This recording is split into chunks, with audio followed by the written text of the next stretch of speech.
আসসালামু আলাইকুম প্রিয় দর্শক, শুভ সকাল। আমি আবারও আপনাদের সম্মুখে উপস্থিত হয়ে গেলাম। তো এখানে উপস্থিত হওয়ার মেন উদ্দেশ্য হলো আমাদের এই যে দেখতে পাচ্ছেন ওই যে একটা মসজিদ, সেই মসজিদ সম্পর্কে কিছু কথা আপনাদের সম্মুখে তুলে ধরবো। তো ওই মসজিদ বিগত 20 বছর 25 বছর হলো মসজিদটা আগে এখানে আসছিল না। এখানে আসারও মেন কারণ হলো আমাদের চুয়াপাতা 3য় খণ্ড গ্রামটা নদীর কবলে পড়ে আছে, এটা আপনারা সবাই অবগত। তো এই মসজিদটা প্রথম ছিল এই গ্রামেরই পশ্চিম মাথায়, ওখান থেকে টানতে টানতে টানতে টানতে আজকে এখানে বর্তমান আছে। তো এখানে আপনারা জানেন এই গ্রামটা ভরপুর গ্রাম, মানুষে ভরা গ্রাম। তো এই গ্রামের মসজিদ একটাই, এই মসজিদে অনেক নামাজি আছে, নামাজ আদায় করে সকাল সকাল ছোট বাচ্চাদেরকে শিক্ষা দেওয়া হয়। তো এই মসজিদে বর্তমান জায়গা হয় না, তার জন্য আমরা ওই মসজিদটা ছোট বাচ্চাদের জন্য শিক্ষার ক্ষেত্রে রাখলাম।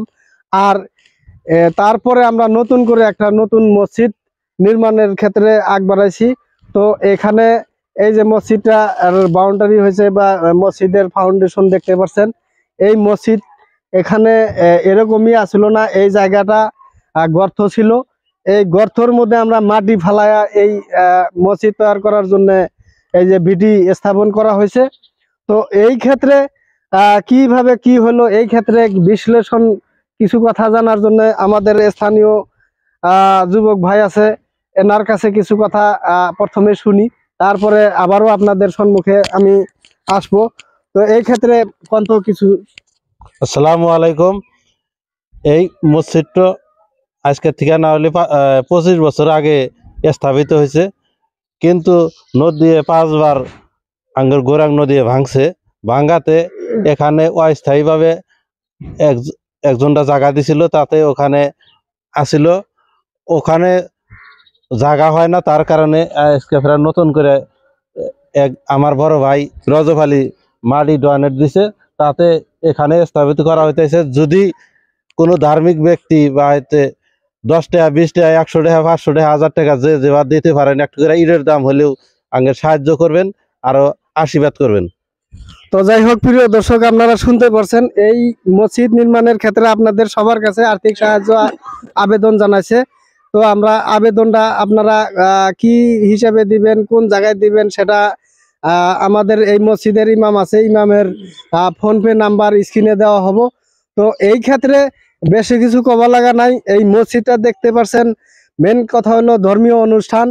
এখানে যে যতটুক আর্থিক সাহায্য বাড়াবেন সবাই সোয়াবের অংশীদার হবেন বলে আশা রাখলাম। তো যদিও আপনারা আর্থিক সাহায্য বাড়াবার না পারেন, তারপরে সর্বশেষে আমি মনে করি ভিডিওটা সবাই একটু বেশি বেশি করে শেয়ার করে দিবেন, কারণ শেয়ার করে দিলে আপনি না দিতে পারলেও আরেকজনের হাতে পৌঁছিব। আর সে ব্যক্তি হয়তো 50 টাকা 100 টাকা যাই হোক আমাদের এই মসজিদের ক্ষেত্রে আর্থিক সাহায্য বাড়াবো। আর বিশেষ করে সবের কাছেই আমি একটা অনুরোধ বিনোরোধ জানাই যে মসজিদের ক্ষেত্রে আপনারা দান কি জন্য করবেন না। কারণ একটা চার দোকানে আমরা চার দোকানে গেলেই, বন্ধু বান্ধব নিয়ে চার দোকানে ঢুকলেই কিন্তু 100 টাকা 200 টাকা আমাদের খরচ হয়ে যায়। তো তার থেকে যদি আমরা 50 টাকা 100 টাকা মসজিদের ক্ষেত্রে অনুদান বাড়াই, আমাদের তো ক্ষতি হবো না।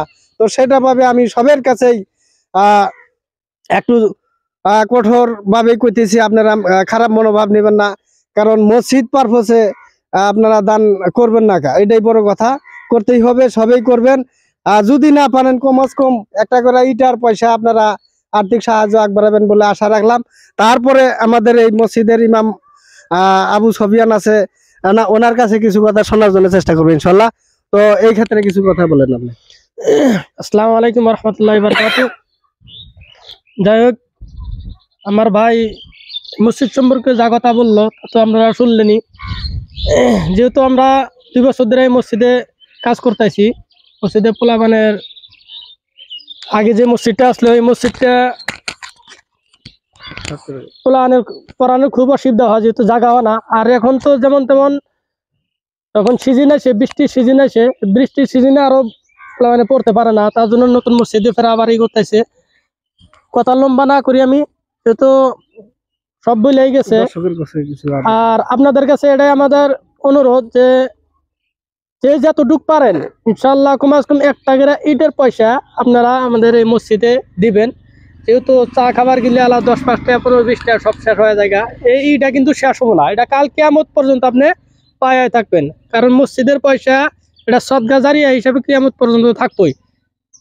তো এতটুকু আমি তো যাই হোক, আমাদের এই মসজিদের ইমাম আবু সুফিয়ান যেসব কথা বলছেন সম্পূর্ণ কথাই আল্লাহ যাতে কবুল করে নেয়, তার জন্য অশেষ অশেষ ধন্যবাদ জ্ঞাপন করে আজকের ভিডিও এখানে সমাপ্ত করলাম। ধন্যবাদ, খোদা হাফিজ।